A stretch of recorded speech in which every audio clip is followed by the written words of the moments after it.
Olá, boa tarde a todos. Hoje nós estamos começando o nosso primeiro simpósio da Rede Mineira de Pesquisa em Educação, Saúde e Tecnologias.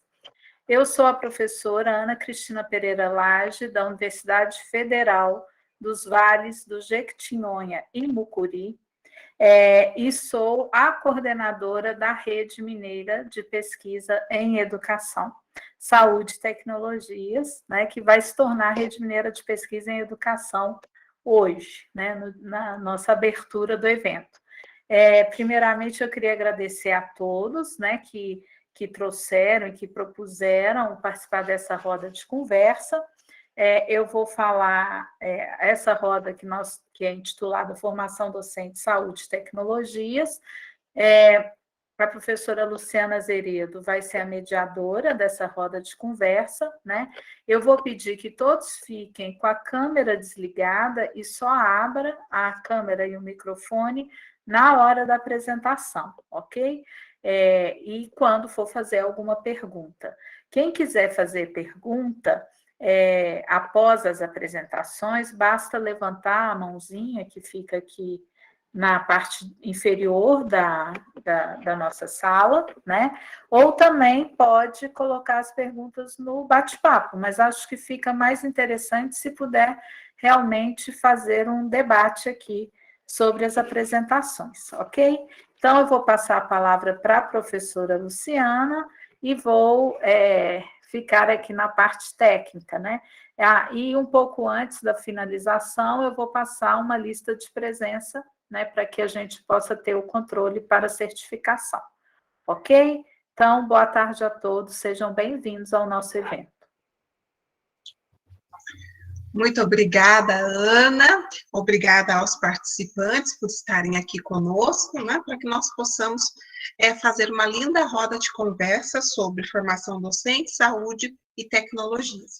Nós teremos a apresentação de 3 trabalhos, cada um terá 10 minutos para a sua exposição, e eu proponho que o debate seja feito ao final das 3 apresentações, assim todos apresentam e nós podemos conversar, né, fazendo aí uma ligação, né, e uma troca aí entre todos os participantes e os que vieram também para assistir. Sim?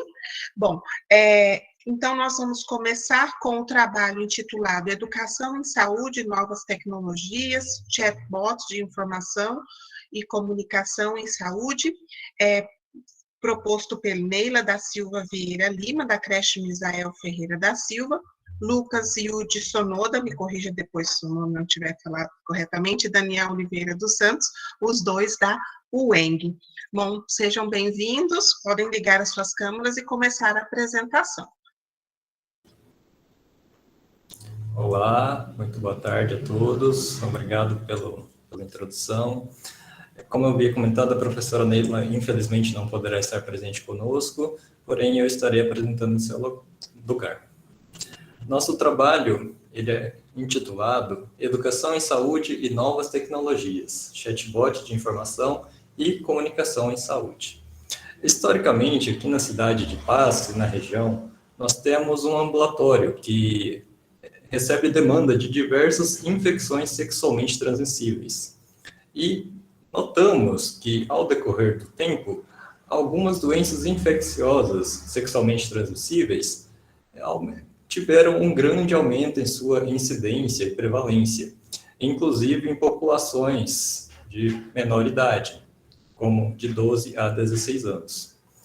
Tendo em vista este fator, além de associada à pandemia do coronavírus, agora em 2020 e 2021, e a grande disseminação de informações duvidamente falsas, né, informações de caráter duvidosos, nós nos reunimos através de um grupo de pesquisadores, alunos, médicos, para desenvolver uma ferramenta que pudesse levar essa população, principalmente alunos, a população em geral, alunos, profissionais do sexo, parceiros soro-discordantes que vivem com HIV, enfim, uma grande população que está sob risco de ter infecções sexualmente transmissíveis.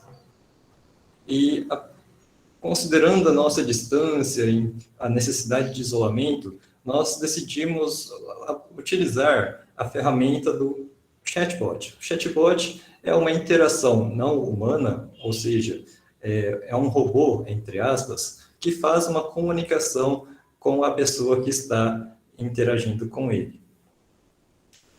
Através da ferramenta mais difundida atualmente, que é o WhatsApp, nós elaboramos um conjunto de informações baseado na literatura médica, supervisionada por médicos infectologistas, que pudessem informar a população, principalmente a esses jovens, pessoas em situações de risco, que elas pudessem ter acesso a essas informações de como se prevenir, quando procurar uma ajuda, seja atenção médica, enfermeiros, entre outros, até buscar medidas de pós-exposição, ou seja, após a pessoa ter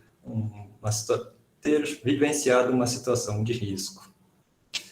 Sendo assim, nós construímos esta ferramenta que fornece informações de aproximadamente 12 infecções sexualmente transmissíveis mais comuns aqui no nosso território.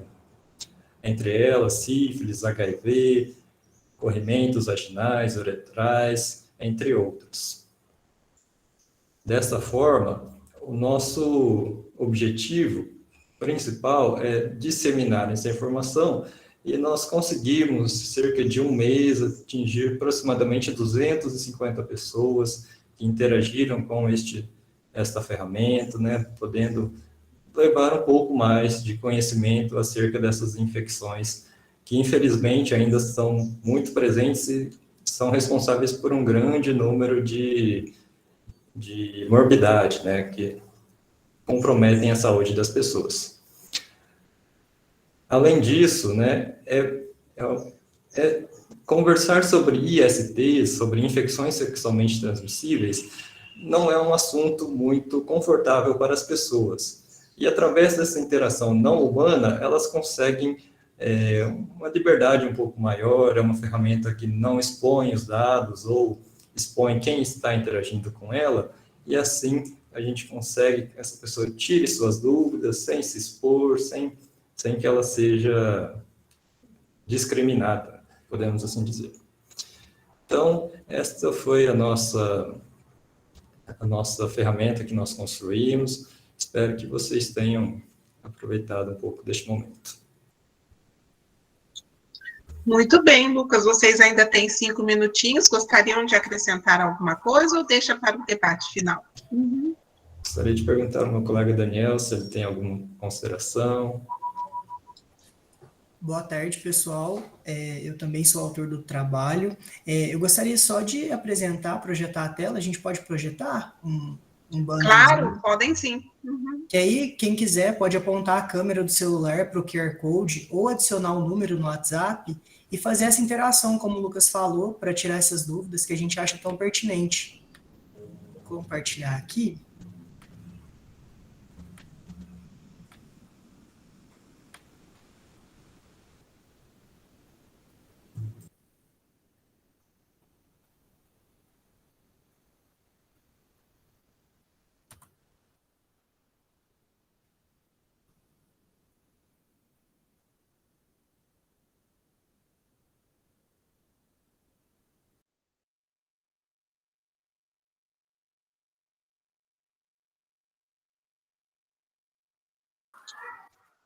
Já está aparecendo, Daniel, mas ainda o QR Code está em outra página. Isso. Muito bem.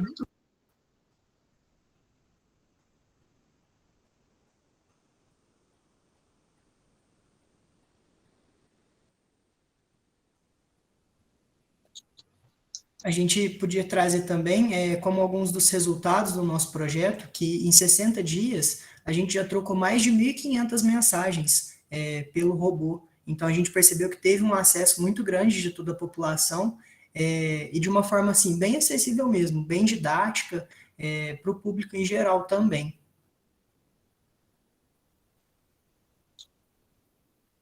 Perfeito, meninos. Muito obrigada. Uhum.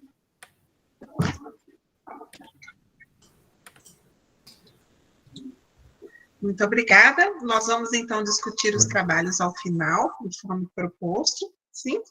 Agora nós teremos Alexandro Fernandes da Silva, da UFOP, Rosa Coutrin, também da UFOP, com o trabalho Cineclube, Velhos Amigos, Possibilidades de Ação, Reflexão e Memória. Podem ligar a câmera e começar.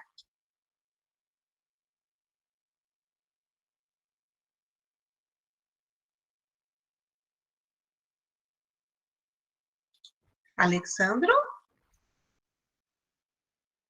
Eu estou aqui. Eu posso não abrir a câmera, depois abrir a câmera? Sim, claro. Claro. Eu vou começar a apresentar aqui, peraí. É uma janela só, né? Isso. Uhum. Isso. Abre o PDF primeiro, Alexandre. Tá aberto aqui, ó. Beleza? Pode começar? Sim. Meu nome é Alexandre Fernandes Silva. A coautora é a Rosa Coutrin. O tema é o Cineclube Velhos Amigos, Possibilidades de Ação... Alexandre, se você, desculpe te interromper, se você puder colocar no modo apresentação. Só um minuto. Tem que ver se passa, Luciana, porque eu mandei um e-mail pedindo para salvar em PDF. Não, eu salvei em PDF também aqui, peraí que eu tô... Então, passa o PDF, por favor, Tá Alexandre, bom, que aí você consegue também. passar. Porque se coloca no modo apresentação, Luciana, você não consegue passar, sabe? Então, beleza, pode ser assim? Mas ele não está aparecendo, porque seu PDF deve estar minimizado. Abre ele. Ele está aberto aqui, ó. Tá uma tela preta aqui para nós. Uhum. Estranho. Compartilha de novo. Tá, peraí, só um minuto.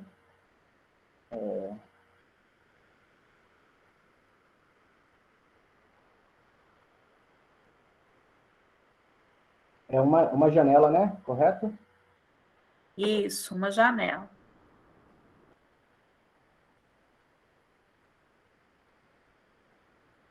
Beleza, foi agora? Tá vindo. Agora sim. Sim. Uhum. Beleza. Beleza. Pode começar? Sim. Meu nome é Alexandro Fernandes Silva. O tema do trabalho é o Cineclube Velhos Amigos, Possibilidades de Ação, Reflexão e Memória. Eu sou do curso de Pedagogia e faço parte da Universidade Federal de Ouro Preto.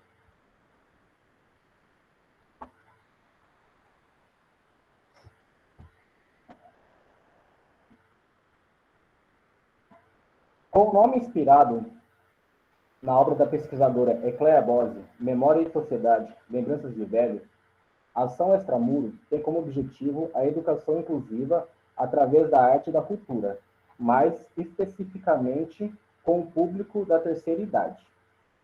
Nesse sentido, busca-se refletir sobre a interação entre museus e públicos idosos, tendo como perspectiva a função social dos museus, a noção de direitos culturais e, por extensão, a arte como prática da educação inclusiva.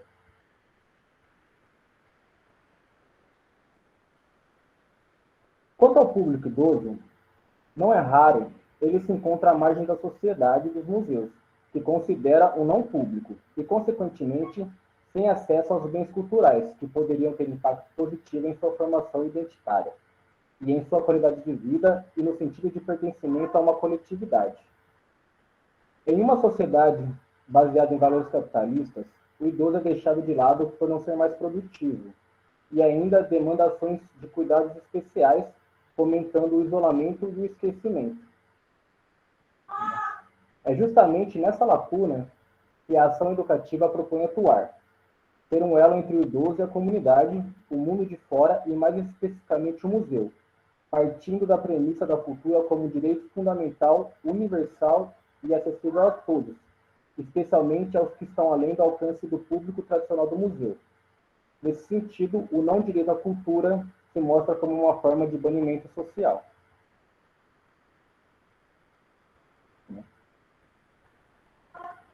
Como metodologia, a linguagem audiovisual foi escolhida como produção cultural e ferramenta propícia para a interação com os idosos residentes do Lar São Vicente de Paula.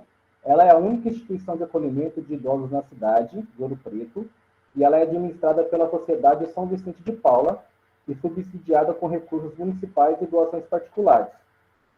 Na época que foi feito que é o recorte entre 2018 e 2019, a instituição tinha sob sua responsabilidade cerca de 80 residentes, sendo apenas de 15 a 20 o número de idosos que demonstram autonomia física ou mental.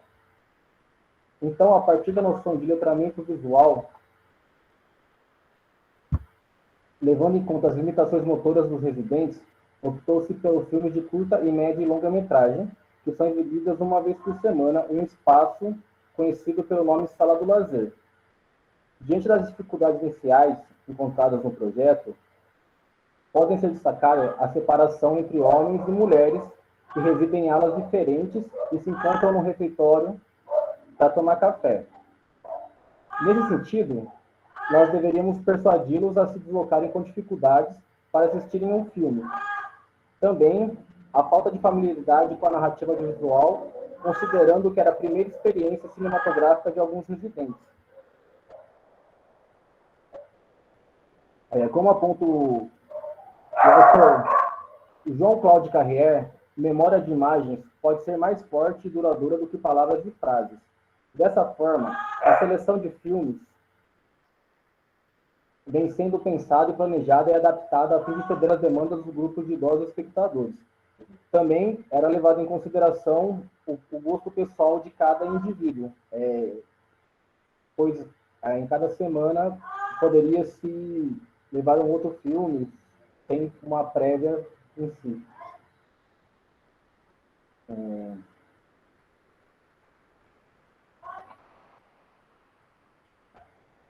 Além disso, o Cineclube se tornou apenas uma vivência educativa e estética, mas foi se construindo pouco a pouco, como um espaço de sociabilidade.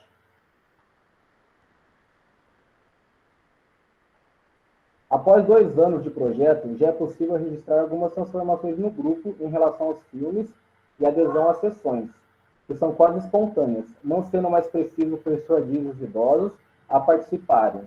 E a mudança mais significativa que alguns dos grupos começaram a pedir temas e filmes específicos, manifestando vontade de autonomia. O grupo de participantes se consolidou como sendo quase o mesmo em todas as sessões, variando de 10 a 15 idosos, sendo eles 4 usuários de cadeiras de rodas e uma portadora de transtornos mentais e um com deficiência na fala. Em alguns dias, o número de espectadores alcançaram a 20 idosos. No entanto, se houve conquistas e adesões de novos participantes, houve também algumas perdas.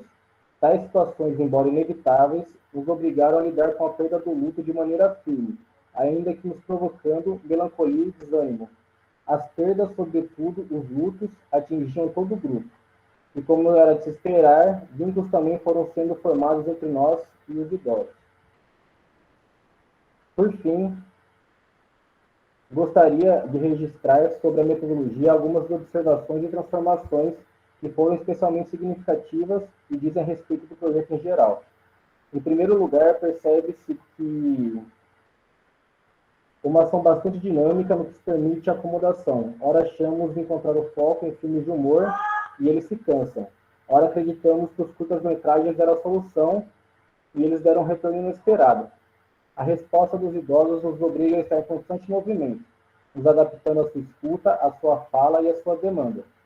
A participação e a adesão do Cineclube são rítmicas, obedecem a um ciclo, às vezes mais numerosas e às vezes menos, tendo influência de fatores como clima, missas, doenças, lutos, além de consultas médicas, rezas, sendo realizado ao mesmo tempo. Outra mudança significativa se refere à concepção de cinema, não apenas como ferramenta para trabalhar questões da memória e identidade, mas cuja função seja a arte em si mesma, pondo em cena a essência do papel social do museu, tornar a cultura acessível a todos. E é isso. Muito obrigada, Alexandro. No tempo certinho, teria ainda mais um minutinho. Gostaria de acrescentar alguma coisa? Deixa para a nossa interação final. Eu dei uma pincelada bem rápida, assim, a hora que alguém tiver uma dificuldade, eu posso voltar e explicar com mais calma pelo tempo, tá bom? Perfeito. No final, então, a gente conversa mais a respeito. Muito obrigada.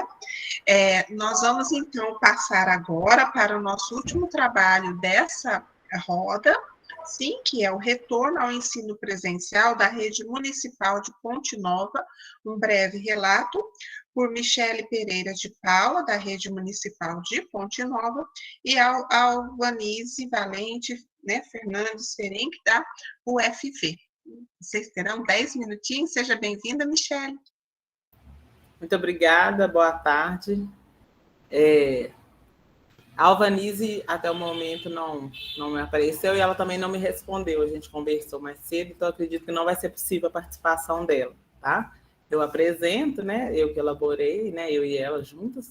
Eu sou orientanda dela no mestrado e eu apresento. Não vou usar recurso de PowerPoint, nada disso, né? Quero compartilhar com vocês a nossa experiência aqui.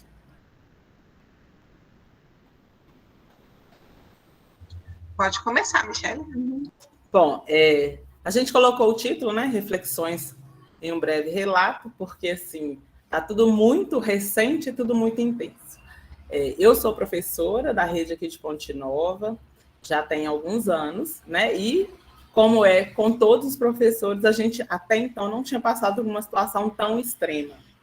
Em Ponte Nova, né? O retorno das atividades presenciais, ele se deu de uma forma muito intensificada em debates, né? Questionamento do Ministério Público, a funcionalidade da escola, mediante alguns questionamentos de vereadores, da população, em onde deixar os filhos, o que fazer com os filhos, como está sendo. Muito senso comum na questão de comodidade dos professores, pouco trabalho, né? Tem até um áudio aí muito circulando aí, de muita veiculado, falando sobre trocar os papéis, né? Os pais viraram professores, e isso tudo intensificou, né, o trabalho docente, complicou a situação de saúde física e mental, né, além do desgaste, do não limite entre o que é o espaço do trabalho e o espaço de casa. Então, eu trago para vocês algumas observações minhas nesse quesito. Então, o primeiro deles, que mais foi pontuado, um jornal de grande circulação do município noticiou a intervenção do Ministério Público, questionando o poder, né, o poder municipal, sobre um possível retorno em agosto das escolas particulares e, por que não, as públicas. Aliado a isso, a gente vinha a pressão, né, teve um grupo formado por pais responsáveis, falando escolas abertas já, em que se exigia a abertura das escolas, falando que os filhos, né, as crianças estavam perdendo muito mais fora da escola do que correndo risco com a pandemia, visto que outros espaços estavam abertos. E aí, toda essa situação, né, gerou em nós, professores, desde o recesso de julho, um estado de sobreaviso, um estado de espera, né, bem inquietante, em que a gente não foi consultado, mas que via, né, todas as considerações, a gente ouvia muito o que falar, mas não tinha esse direcionamento. Aqui, a gente, né, a opção do ensino remoto, ela foi efetivada por meio de blocos de atividades, ou seja, a gente tinha que fazer, a gente fez, né, durante esse ano de 2021, blocos de atividades que pudessem resgatar, né, estimular esses alunos a manter uma rotina de estudos, mas principalmente estabelecer os vínculos familiares, visto que seriam as atividades mais lúdicas, simples, em que eles fizessem com os familiares. E aí, durante o retorno, né, nesse processo de retorno, a orientação era continuar com as atividades, mas agora no espaço da sala de aula, um outro grande desafio. Pensando que a escola de aula, especialmente a pública, muitos alunos não têm material adequado, a gente necessita de compartilhamento de objetos, compartilhamento de material. A gente, durante todo o período da pandemia, a nossa formação para esse processo, principalmente considerando as tecnologias digitais, a gente teve uma oportunidade, né, de uma palestra, vamos dizer assim, com o pessoal da superintendência, que falou sobre o Google Meet e sobre as potencialidades, né, desse recurso que foi muito utilizado, e isso não resolveu o nosso problema, né, o problema de contato, especialmente a fragilidade nos contatos tecnológicos das famílias, aquele velho discurso, né, às vezes um celular para 2, 3 filhos, lotado, muitas atividades, muitos vídeos que os professores colocavam. E do nosso entendimento dos professores, essa única capacitação não veio a atender o que a gente precisava. E aí a gente pode pontuar que veio esse consumismo pedagógico, né, essa pesquisa por muitas atividades que pudessem facilitar, né, em alguns aspectos, o desenvolvimento dessas atividades pelas crianças. Trago também as 2 palestras, quando foi oficializado o retorno em setembro, nós, professores, fomos convocados, né, a participar de 2 palestras, uma que falava sobre docência e vida, e a outra que falava especificamente sobre alguns indicadores do coronavírus e dos riscos que a gente teria, né, ou que a gente passa pelo contato. Essas 2 capacitações, as quais a gente foi convidado, foram bastante interessantes, mas ainda não permearam todas as nossas inquietações, todas as nossas dúvidas sobre esse retorno. As formações, as abordagens que poderiam dar uma sustentabilidade na questão da saúde física e mental dos professores não foram abordadas. Então, assim, a gente meio que se sentiu bem sozinhos, e eu posso dizer que todas as adequações, transformações das práticas que a gente tinha pensado para os blocos de atividades que os alunos desenvolveriam com seus familiares, para serem convertidas em atividades de sala de aula, essas estratégias partem especificamente da gente, né, dos professores. A gente meio que trabalha com esse viés, então muitas atividades deixam de ser feitas ou perdem a sua funcionalidade, considerando lá aquele objetivo inicial, que era manter os vínculos, que era oportunizar as interações familiares. A gente também pontua aqui com vocês a questão de um termo que foi enviado para a gente, encaminhado aos professores. O termo tinha o título Termo de Anuência, e ele foi bastante questionado, porque o texto trazia que quem assinasse estaria ciente dos riscos que estavam correndo.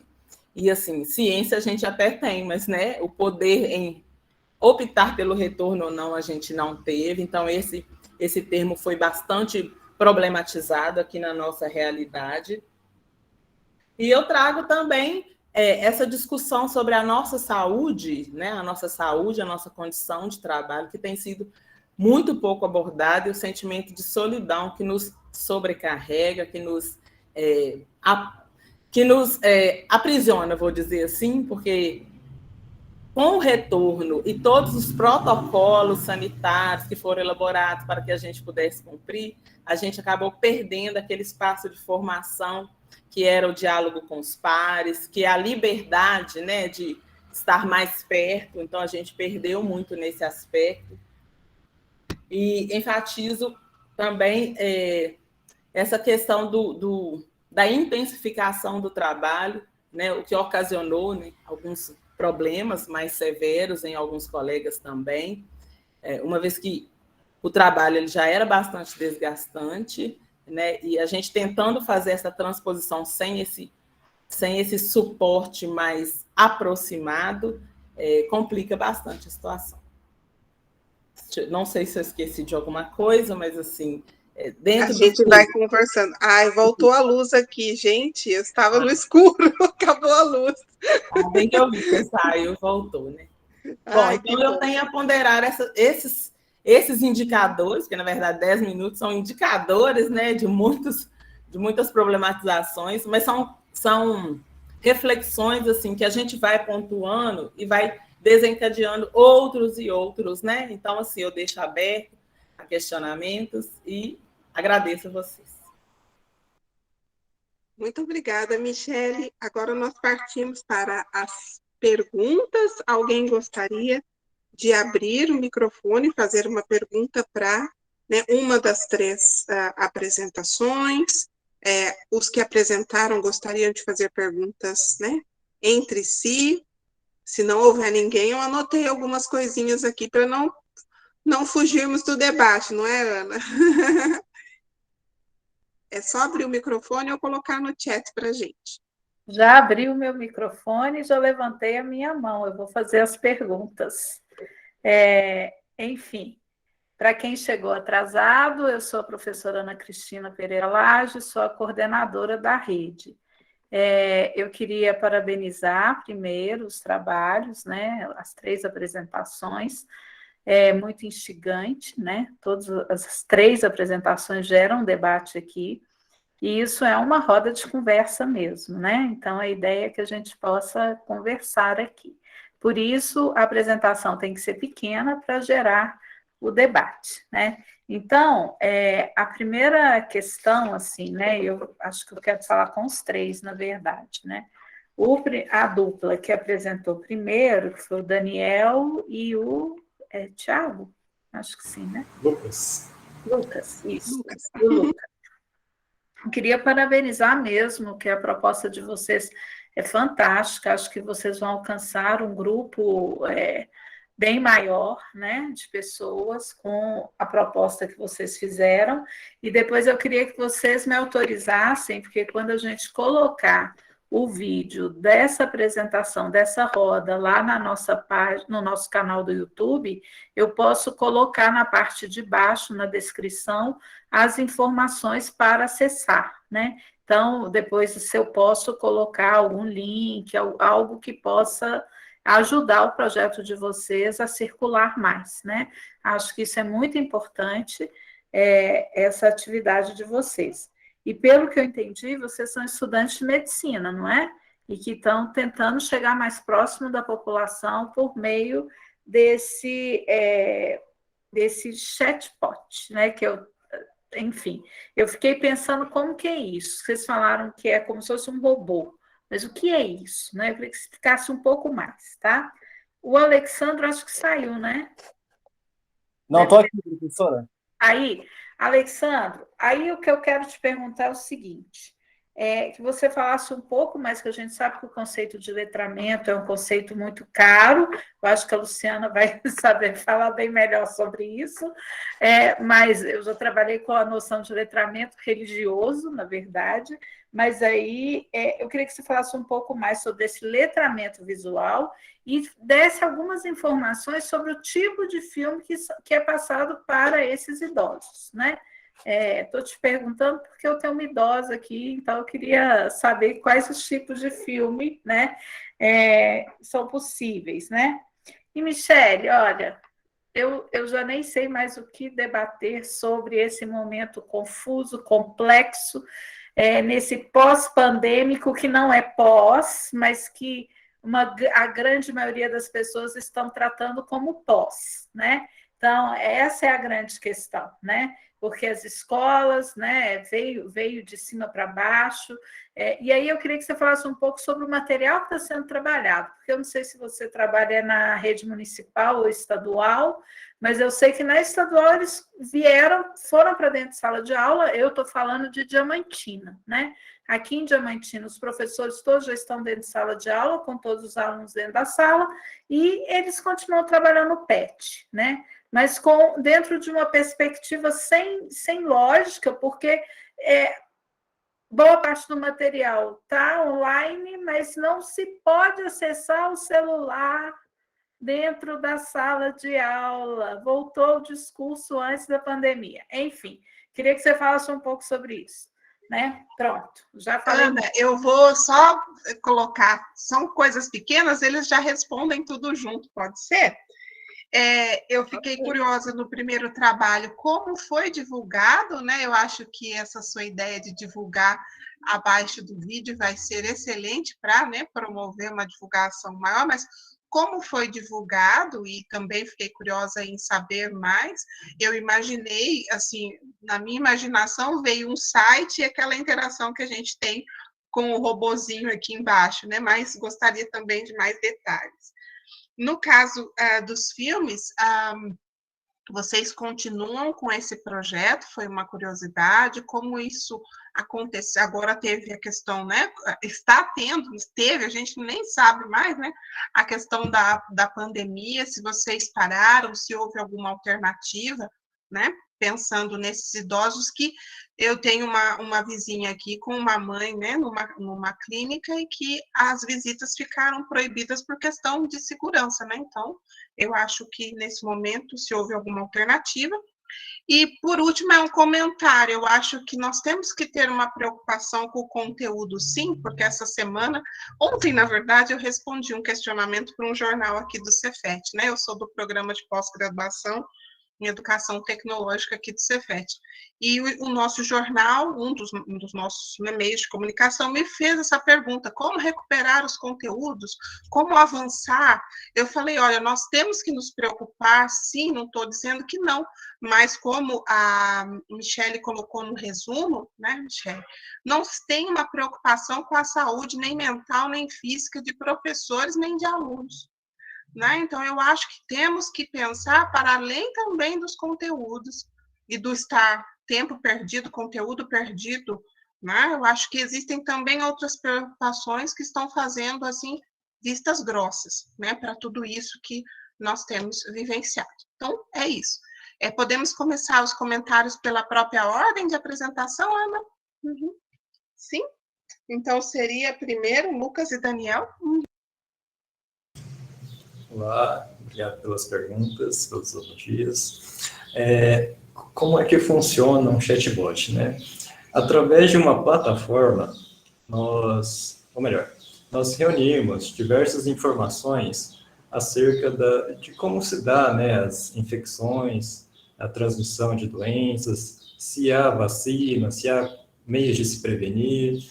Então, nós fizemos todo esse levantamento de informações, supervisionado, claro, por uma médica infectologista. Ela também nos auxiliou com alguns dados, né, atualizações, e juntando todas essas informações, através de uma plataforma, foram criados vários fluxogramas, ou seja, para uma determinada doença, por exemplo, o HIV, nós temos lá diversos tópicos sobre HIV, por exemplo, transmissão, se há tratamento, se há algum tipo de vacina, entre outros. Então, através dessa criação de fluxogramas, nós organizamos perguntas e respostas, ou seja,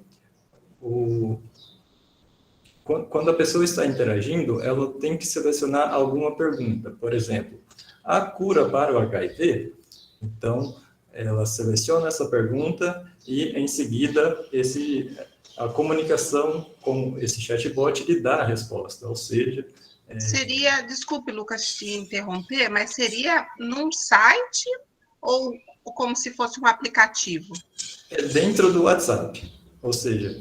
tá, dentro do WhatsApp. Aquele QR Code que nós apresentamos, ele te direciona para o WhatsApp, né? Você digita oi, olá, e ele vai interagindo com você, né? Então, ele pergunta apenas por questões de idade, né, que a gente não pôde entrar para a população menor de 12 anos, mas, por exemplo, de 12 a 17 anos, eu tenho uma população e eu preciso ter uma linguagem diferente do que se eu fosse conversar com a população adulta, né?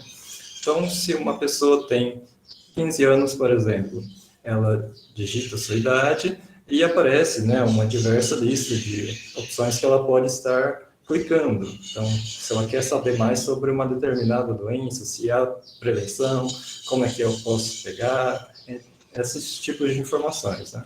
Facilitando, então, é como aquele Isso. atendimento automático que tem no WhatsApp. Isso, quando a Isso gente mesmo. manda, por exemplo, por uma conta comercial, tem umas perguntas já prontas, digamos assim, né? Isso, é isso Tá. mesmo. Ótimo. Então, eu acredito que eu tenha respondido a primeira pergunta. Com relação à segunda, como foi divulgado, nós elaboramos diversos banners, nós deixamos em pontos estratégicos da cidade, como no ambulatório que atende especificamente casos de infecções sexualmente transmissíveis, que é ponto de referência aqui na cidade, nas universidades, e também algumas postos de saúde, né, a estratégia de saúde da família. Nós também visitamos 12 escolas públicas, nós também visitamos 12 escolas públicas e levamos esses QR Codes em formatos cortados, né, pedacinhos pequenos, para que eles pudessem, né, acessar lá diretamente quando precisasse. Então, a gente fez essa divulgação por banner, né, e também nós visitamos em algumas escolas e pontos estratégicos aqui da cidade. Muito interessante, muito bom. Passa para a gente, né, Ana, os dados, porque nós vamos auxiliar aí na divulgação. Eu acho que é realmente muito importante, sim? Muito bem. Próximo, então, o trabalho sobre o Cineclube, sim? Velhos amigos, as duas perguntas, a minha e a da Ana. Beleza, agora eu liguei, acho que tá melhor assim agora. Sim, sim. Principalmente sobre a questão do letramento visual, né? Muitos idosos que estão ali no Lar São Vicente de Paula, eles não sabem, não são alfabetizados, né? E o setor educativo do museu entendeu que, mesmo que eles não saibam ler, eles conseguem identificar as imagens e se reconhecer com as imagens. Então, a partir disso, no primeiro momento, os primeiros filmes que foram elencados foram filmes como Mazzaropi, que estava mais voltado para o mundo rural, né? E o que foi bem interessante é que vários usuários do Lar São Vicente de Paula nunca tinha tido uma relação com o próprio cinema, né? Teve um filme que passou como o lugar lá era bem grande e era projetado na parede, numa cena de trem, um dos usuários do lar, ele levanta e tenta sair da sala porque ele acha que o trem vai sair da tela, assim. Então isso é bem interessante. No primeiro momento, a escolha do filme foi feita pelo próprio setor educativo. Mas, como o lugar ele é dividido por alas, porque é um lugar regido por freiras, as mulheres e os homens eles não ficam juntos, né? Ficam poucos momentos juntos. Então, para fazer até o próprio cineclube, teve que ter uma autorização das freiras para que eles pudessem ficar naquele espaço junto. Então, a partir disso, o letramento visual foi uma perspectiva de que o sujeito que estava ali dentro se reconhecesse dentro do filme. Só que quando a gente ia buscar ali os idosos para fazer essa caminhada, eles começaram a indicar filmes que eles gostariam de assistir. E a partir dessa indicação, pensando na questão, né, do próprio Paulo Freire, do sujeito como ativo nessa relação, da importância do ato de saber ler, nós começamos a levar alguns filmes, né, que eles pediram, por exemplo, como filmes de Velho Oeste, dos anos 60, que eles se interessavam bastante. Também eu comecei a perceber, né, que dependendo do tempo do filme, eles não ficavam dentro da sala. Então foi necessário que fizessem edições entre 50 minutos e a 1 hora, que era o tempo necessário para eles assistirem o filme, que eles não se sentiriam cansados, né? Em outro momento também, eu percebi que se o filme fosse muito barulhento, se fosse muito violento, muitos dos idosos não ficavam dentro da sala do cinema. Também, quando o filme era uma animação, eles se sentiam como se a gente tratasse ele como criança. Então, dependendo ali da escolha do filme, era preponderante para que o cineclube desse certo ou não. E a partir do momento que a gente começou a trabalhar os filmes que eles gostariam de assistir, e também no começo ali do cineclube, a gente colocava algumas músicas que faziam meio que um ambiente do lugar. Começou também a aparecer demanda de novas músicas, como Lorival e Lorival, músicas mais antigas que não apareciam tanto assim.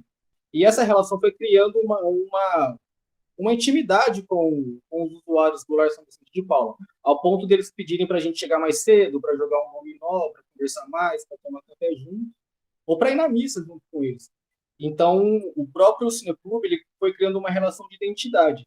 E dentro da questão do letramento visual, de eles poderem se reconhecer nos filmes, né? Porque às vezes eles estão ali e acham que ele está num momento isolado e a imagem faz com que eles também tenham uma noção de que a vida deles também elas estão sendo retratadas, tem outras pessoas vivendo aqui. Eu acho que a escolha também, eu sou professora de línguas, então a curiosidade, né?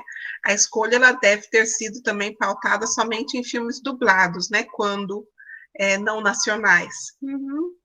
Essa questão da leitura que você mencionou, né?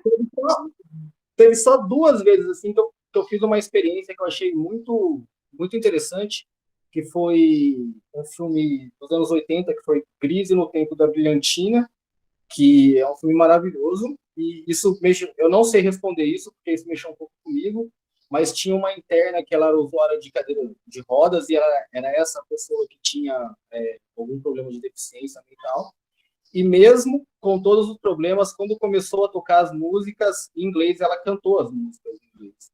Isso foi, assim, fenomenal na minha cabeça, de alguma maneira atingiu a memória. Ele é um musical, né? Os musicais têm esse apelo, né? E durante a pandemia, vocês suspenderam esse projeto? Porque tem os riscos, né? Aconteceu uma coisa muito triste lá, que teve um surto de Covid no Lar São Vicente de Paula, e boa parte dos internos assim, vieram a falecer. Assim. E é bem triste isso, e até hoje o projeto não retomou, né? Justamente por causa dessa questão do Covid. É um momento delicado mesmo, né? Uhum. Muito bem, muito obrigada. Agora, por último, Michele, a Ana falou que não sabia o que falar, né? Eu gostaria de perguntar se houve, eu imagino que não, né? Mas alguma menção, algum curso, alguma coisa a respeito do para além dos conteúdos, porque o meu marido, que acabou de entrar aqui, ele é professor também aqui em Belo Horizonte, na rede estadual, né, como designado, e como a Ana disse, a preocupação com o PET, tem que fazer o PET, tem que fazer o PET, tem que fazer o PET, é a única coisa que existe na frente, né? Então, existe aí na sua cidade, né, Ponte Nova, algum outro discurso para além dessa questão do conteúdo, ou como eu estou pensando, isso não tem existido de um modo geral? Ai, difícil mesmo, né? Bom, respondendo a professora Ana, eu até achei que eu tivesse falado no início. Eu sou professora da rede municipal, estou há alguns anos já na educação infantil. Então, eu trabalho desde uns 4 ou 5 anos com crianças de 4 anos. E a escola em que eu trabalho é uma escola de ensino fundamental que vai até o 5º ano. Aqui, o município optou por elaboração de blocos de atividades que cada professor fizesse de acordo com a sua turma. Então, a gente não segue o PET, mas a gente segue um bloco, né, de atividades planejadas pelo próprio professor. Quando a gente começou nessa orientação de fazer os blocos, o que deveria prevalecer era o estabelecimento de vínculo mesmo dessa criança com uma rotina de estudo, os vínculos familiares, né, interações familiares, atividades mais simples, né, em que eles pudessem desenvolver sem que necessitasse tanto de uma orientação com mais conhecimento ou de recursos. E assim a gente tentou fazer. Quando houve a transição do ensino da modalidade remoto para o híbrido, que essa não teve, né? Realmente não teve, ficou pelo decreto na lei que a transição deveria ser na modalidade híbrido para os que optassem pelo não retorno, e depois o presencial, a orientação continuou para a gente seguir esses blocos. Então, a gente seguiu os blocos de atividades que planejou para casa, para as interações familiares, dentro da sala de aula, que é o que vem dificultando para a gente. Sobre a consideração da professora Ana, quando ela fala do pós-pandemia, que não é pós-pandemia, em uma das oportunidades que a gente teve contato com o pessoal do posto de saúde lá próximo da escola, a médica disse que tudo estava caminhando, antes dessa nova onda, dessa nova variante aí, que tudo estava caminhando para que a situação não fosse mais pandêmica, e sim endêmica, que dá uma diferença em algumas... O pessoal que está aí da medicina pode nos ajudar. Que dá uma diferença nesses protocolos, em tudo que se segue a partir desse retorno presencial, pensando que logo após, assim, depois de uma semana, tornou-se obrigatório, né? Não é mais pela vontade da família, né? A não ser os alunos que têm alguma comorbidade, então, assim, todos têm que frequentar, mas o Estado fez dessa forma e o município continuou com quem poderia terminar o bloco em casa. Então, a gente faz blocos de atividades, né? Eles eram orientados principalmente pelo WhatsApp, e aí, com o retorno presencial, essa orientação pelo WhatsApp foi suspensa, então eles fazem as atividades, os que permaneceram em casa fazem com a família, sem orientação do professor, só entregam o material, e em sala de aula a gente tenta desenvolver essas atividades do bloco com os alunos na escola, que é um dificultador para a gente, pensando nas interações, pensando em atividades mais lúdicas, né? Então, o que prevalece, e aí a professora Luciana falou muito bem, pensando nessa formação e nessa abordagem de preocupação da saúde no além, o que eu percebo eu tenho que acabar esse bloco e aí depois a gente vai abrindo espaço para essas outras coisas. Até devido à insegurança de você propor alguma atividade que não esteja dentro do protocolo, então fica uma desobediência consciente do que a gente está fazendo. É interessante, né, você falando dos blocos de atividades, me lembrei de minha tia, lá na minha cidade, que é Pindamonhangaba, adoro falar o nome da minha cidade, em São Paulo, e ela comentando, ela é diretora de uma escola municipal, que na época, na pandemia, os alunos da escola dela, majoritariamente, não tinham acesso à internet, era um bairro bem, né, assim, rural e tudo, então, eles tinham que buscar as atividades na escola, né? Elas eram impressas e tinham que trazer em determinado dia. E ela disse que eles só levavam essas atividades, né? No final do mês, no começo do mês, não me lembro muito bem, que era o dia em que eles pegavam um vale referente à merenda. E isso porque ela atrelou a entrega desse vale, né, à entrega das atividades, né? Então, ela disse que as atividades chegavam todas no mesmo dia, feitas de qualquer forma, né? Porque eram crianças pequenas, sem acesso, né, a computadores, celulares, com pais que não conseguiam também ajudá-los, né? Então, tinham vários fatores ali, mas muito complexo, né? Eu digo que esse discurso de que a educação não pode parar, que foi falado o tempo todo aí, né?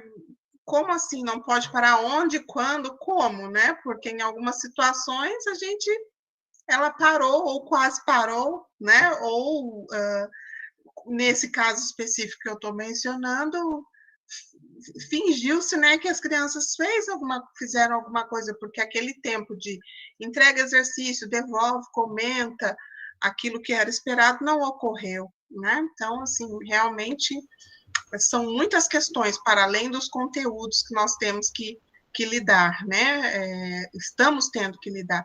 Eu acho que essa desigualdade que existe no Brasil em termos, principalmente de acesso à educação, ficaram agora escancaradas, não é? Nesse momento que nós estamos vivendo há quase 2 anos, né? Mas alguém gostaria de perguntar? Eu queria só complementar, porque é o seguinte, dentro disso tudo que você disse, o que a gente viu, que é até uma coisa que eu também tento problematizar, é que seria uma nova oportunidade para que a escola e a educação revissem seu papel, né? E inclusive o Nova tem um texto, que eu até não sei se eu consigo colocar aqui no chat, que chama Os Professores Depois da Pandemia, a Covid, a escola, tem alguns textos do Nova que vem falando dessa possibilidade de transformação e que a gente não conseguiu, quer dizer, no meu relato, eu tento aqui entender que a gente não conseguiu fazer essa transformação, não só por falta do conhecimento pessoal, profissional, mas devido à forma com que tudo foi se encaminhando. Então, assim, quando você diz como, onde parou, o que parou, a orientação, né, dos especialistas e tudo era: vamos acolher, vamos com calma, vamos tentar fazer com que essas crianças entendam, principalmente os meus alunos esse ano, que são alunos de 4 anos, ou seja, eles não tiveram a educação infantil, a comunidade que eu trabalho não tem creche, então eles não têm experiência de escolarização nenhuma, nem da creche, nem de um ambiente coletivo. Então, eles não tiveram a turminha do infantil, e aí eles vieram, né, agora, iniciando esse processo de estar na escola. Então, eles já estão na escola com a professora, que no caso sou eu, o tempo inteiro. Coloca a máscara, vai no banheiro, não põe a mão aí, não faça isso. Então, assim, é uma crescente de ordens que eu não sei se a gente consegue inverter, né? Então, assim, embora a orientação seja vamos acolher, como que eu acolho o menino que está chorando, saudade da mãe, se eu não posso pegar no colo, se eu não posso dar um abraço, se eu não posso dar um afago? Porque eu sei que a orientação é não pegar no colo, embora... Então, assim, eu desobedeço consciente de que eu estou desobedecendo. Como que eu faço, menino? Vamos recortar a tal atividade, se ele não vai passar a tesoura para o outro, ele não vai passar um lápis. Então, assim, são peculiaridades que a gente não consegue transtornar, ou melhor, modificar, sem que eu ultrapasse esses benditos protocolos. É interessante, né? São tantos protocolos, né? Que realmente, para uma criança, é nada infantil, né? Essa quantidade de regras, né? Se para a gente é incômodo ficar com uma máscara, né? Usar álcool e essas coisas, eu acho isso realmente é necessário. Eu entendo, não estou dizendo que não devamos fazê-lo, mas que realmente é uma realidade muito diferente do que a gente imagina como escola, não é? Eu acho interessante. Bom, alguém mais gostaria de fazer? Estamos caminhando, né, Ana, quase para o encerramento, mas temos aí algum tempo ainda. Alguém gostaria dos presentes de fazer alguma pergunta para um dos das nossas apresentações nessa roda? Fazer alguma colocação? Michele? Uhum. Eu queria perguntar acho que é Lucas, né? Foi o Lucas que apresentou sobre o aplicativo, e assim, ele falou que foram em algumas escolas, divulgaram e tudo. Então, eu quero, se você percebeu também, lógico, não só pelo número de acessos, mas essa discussão, porque o que me chamou a atenção foi quando você disse: DST não é um assunto que é facilmente abordado, porque, né, ainda mais com mais jovens, adolescentes, assim. Então, se você percebeu, incômodo não, mas se você percebeu essas tentativas, vamos dizer assim. Olá, Michele, né? Então, quando nós fomos visitar as escolas, nós percebemos que houve um aumento do número de acessos, né? No entanto, nós não conseguimos mensurar se essas pessoas continuarão acessando, né, no decorrer do tempo, porque é muito difícil, né, você pedir que elas façam determinada coisa, né? Mas nós percebemos, sim, que os alunos se interessaram, que eles acessaram, eles buscaram informações.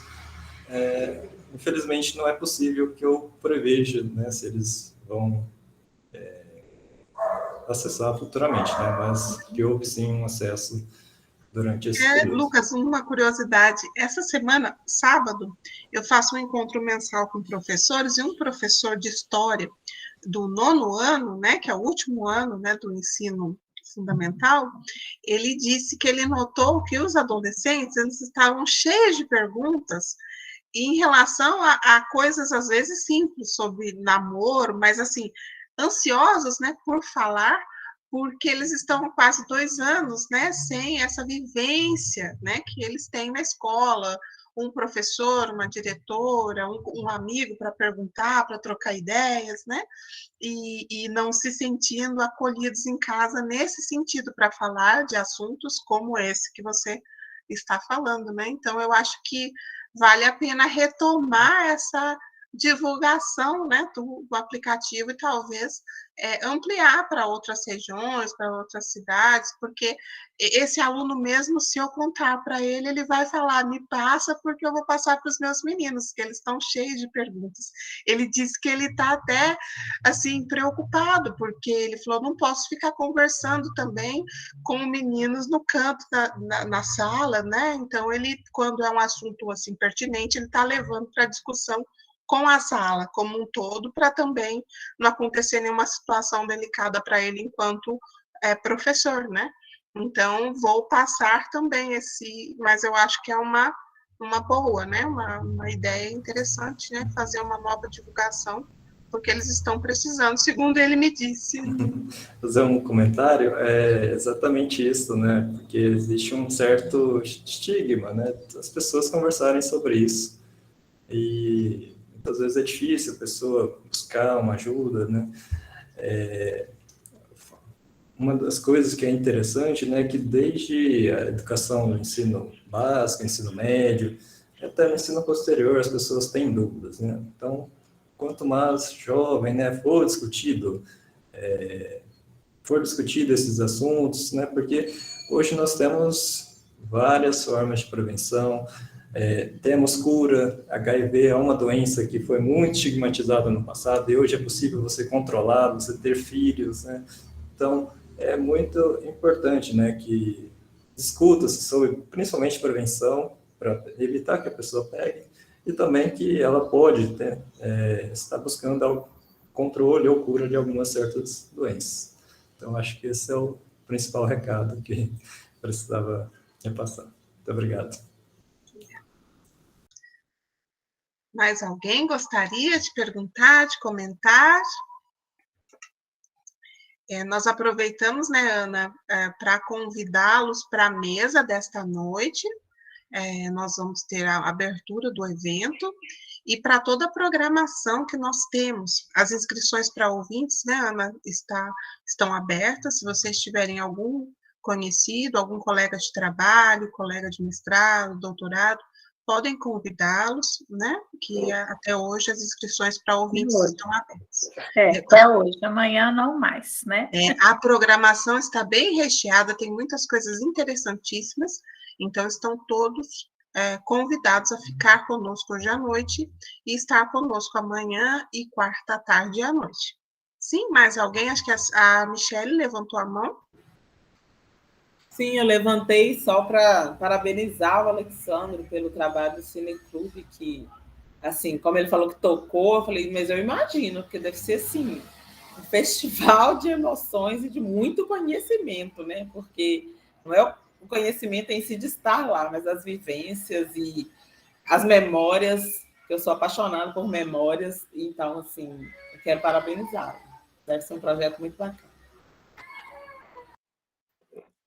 Só para finalizar, né, Luciana, eu queria também agradecer a todos que estão aqui, convidá-los, né, a Luciana já falou, as mesas redondas, elas acontecem no nosso canal do YouTube, então elas serão presenciais, né, quer dizer, remotas, mas vão estar sendo disponibilizadas, né, em tempo real.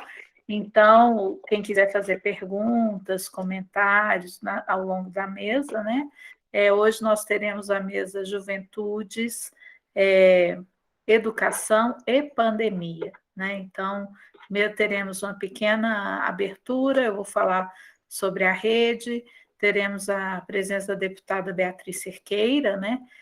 Que também vai falar sobre educação, porque ela é da Comissão de Educação, né?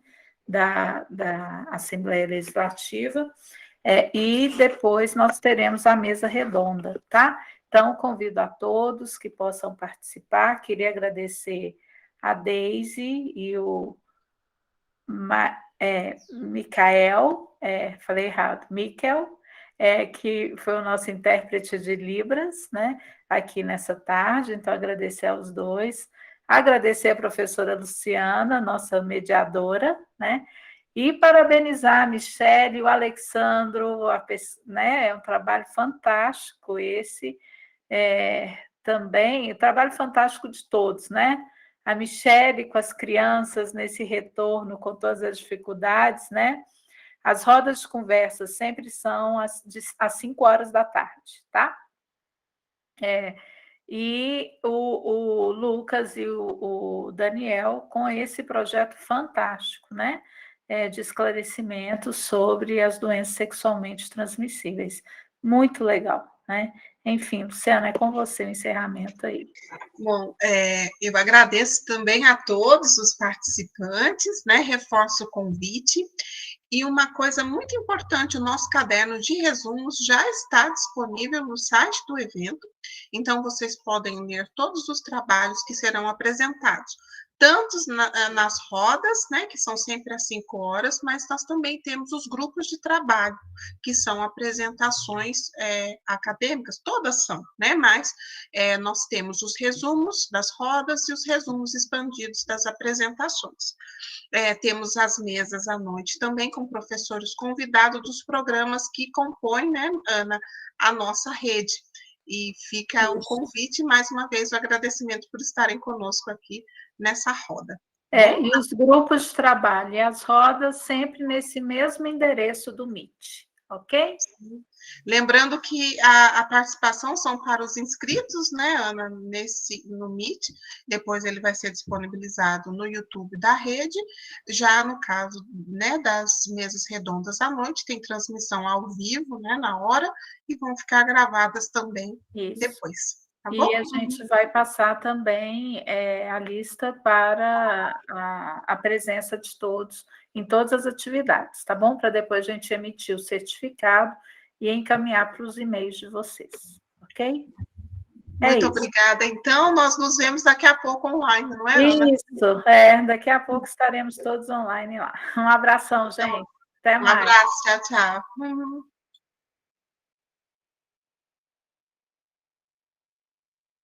Tchau, pessoal, até mais.